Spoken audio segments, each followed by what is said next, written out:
নমস্কার, তো সবাই কেমন আছেন? আশা করি অনেক অনেক ভালো আছেন। আর আমিও খুব খুব খুব ভালো আছি। তো মাইথনে তো আপনারা দেখলেন আগের দিন কল্যাণেশ্বরী মন্দির দেখালাম। তো আজকে কোথায় যাচ্ছি? আজকে যাচ্ছি আপনাদের কয়লার খনি দেখাতে। তো চলুন কয়লার খনিটা দেখে আসি। কে কে কয়লার খনি এর আগে দেখেছেন বা মাইথনে এসেছেন আমাকে কিন্তু অবশ্যই কমেন্ট করবেন। আমার কিন্তু এটা সেকেন্ড টাইম। তো চলুন এবার কয়লার খনির দিকে যাওয়া যাক। তো এই যে অনেকটা রাস্তা আমরা অটোয় এসছি, তারপরে আমাদের মেন রোডে নামিয়ে দিয়েছে, আর এখন আমরা হেঁটে চলে যাচ্ছি কয়লার খনি দেখতে। শুধু আমরা এই কজনই না, অনেক লোকই এখানে এসছে কয়লার খনি দেখতে। তো কয়লার খনি দেখতে যাওয়ার পথটা কিন্তু খুব সুন্দর ছিল। দুই পাশে বড় বড় পাথর, এত সুন্দর লাগছিল। আর এই পাথরের ওপর বসে বসে তো বেশ কিছু ছবিও তুলেছিলাম। ভালো লাগছিল বেশ এই জায়গাটা দেখতে। আর গরমে শীতের মধ্যে মানে গরমটাও লাগছিল না, রোদে আবার সোয়েটারও পরা লাগছিল না, কিন্তু মানে দারুণ লাগছিল একটা, মানে দারুণ। তো এই চলে এসেছি আমরা প্রায়। তো আগে কত লোক রয়েছে আপনারা তো দেখতেই পাচ্ছেন। তো আমরাও কিছুক্ষণের মধ্যেই চলে যাব আর দেখতে পাবো কয়লার খনিটা। তো যখন আগে আমরা এসেছিলাম তখন এই জায়গাটা না এরকম ঠিক ছিল না, অনেকটাই আলাদা ছিল। আর গাড়িটা একদমই কয়লার খনির কাছে চলে আসছিল। এবছর এরকম কেন সেটাই বুঝতে পারছি না, কাছে না গেলে বুঝতে পারবো না। চলুন কাছে যাই আর দেখি ব্যাপারটা ঠিক কি।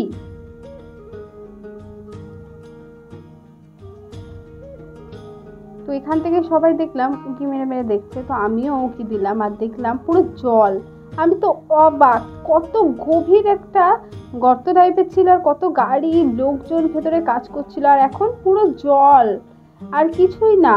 তো এখানের একজন স্থানীয় লোক ছিল, তো উনি বলল যে কয়লা তুলতে তুলতে যখন জল উঠে গেছে আর কয়লা তুলতে পারিনি এখান থেকে, আর এখানটা এইরকম ভাবে জল আস্তে আস্তে উঠে বৃষ্টিতে এরকম ভাবে জল জমে গেছে। তো দেখতে কিন্তু জলটা খুব ভয়ানক ছিল, একদম কয়লার কালো, মানে কয়লার কালো গুঁড়ো মিশে একবারে জলটার কালার পুরো কালো হয়ে গেছে। দেখতে তো সাংঘাতিক ভয় লাগছিল। আর একটা প্রাকৃতিক যে সৌন্দর্য সেটাও কিন্তু খুব সুন্দর লাগছিল। আর এখানে যে ওই ধাপ ধাপ কাটা, এগুলো কিন্তু আপনারা বুঝতেই পারছেন। তো এগুলো কিন্তু এরকম ঘুরিয়ে ঘুরিয়ে নামার জন্য করা ছিল ভেতরে। বেশ অনেকটা জায়গা জুড়ে এরকম করা ছিল, সেখানে গাড়িও নামতো। তো বেশ ভালো লাগছিল কিন্তু। আর ওই যে বললাম না গাড়ি নামতো, তো গাড়ি নামতো, ক্রেন থাকতো, অনেক লোক কাজ করতো এখানে, বেশ কয়েক লোক কাজ করতো এখানে। আমি দেখে গেছি নিজে, কিন্তু এখন আবার এসে একদমই আলাদা পরিবেশ এই জায়গাটা। তো মানে যাই হোক, ভালোই লাগলো জায়গাটা ঘুরে। তো এখন আমরা এখান থেকে চলে যাচ্ছি, আর সামনে আমি জলের একটু আওয়াজ পেয়েছি, ঝর্ণা টাইপের। তো সেটা দেখতে যাব। আর আর এখানে সেরকম কিছু নেই দেখার। তো এখান থেকে চলে যাব আর আমরা নেক্সট যাব ভান্ডার পাহাড়। তো ভান্ডার পাহাড়ে ওই 300টা সিঁড়ি অতিক্রম করে অমরনাথের দর্শন, যেটা রূপোর ঠাকুরটা, তো সেটা কিন্তু দেখতে একদম মিস করবেন না আপনারা। তো চলুন এবার যাই সামনের দিকে। আর জলের আওয়াজটা কোথা থেকে আসছিল সেটা দেখি।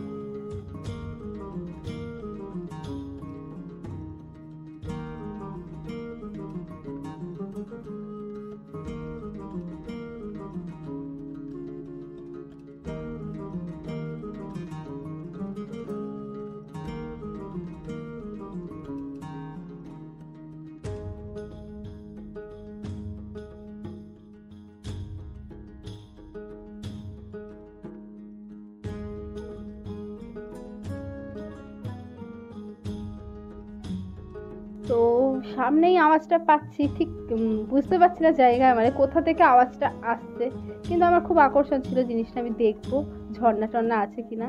তো তারপরে দেখলাম এখান দিয়ে জল বয়ে যাচ্ছে। তো এটা একটা সেই জলের ধারা বয়ে যাচ্ছে, তো সেই জন্যই আর কিছু মানে দেখতে পেলাম না। আর এখান থেকে গাড়ি করে এখন সোজা চলে যাচ্ছি আমরা ভান্ডার পাহাড়ের রাস্তায়। তো দেখতে থাকুন, নেক্সট ভিডিওটাও দেখতে থাকুন, ভান্ডার পাহাড়টা দেখাবো। আর যেতে যেতে রাস্তার যে অপরূপ সৌন্দর্য সেটাও কিন্তু আমি এই ভিডিওর মাধ্যমে তুলে ধরেছি, আপনারা কিন্তু স্কিপ করবেন না, পুরোটা দেখবেন। তো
ভান্ডার পাহাড়ের কাছে আমরা প্রায় চলেই এসেছি। তো এই ভিডিওটা এখানেই সমাপ্ত করলাম, না হলে অনেক বড় হয়ে যাবে দুটো একসাথে জুড়ে দিলে।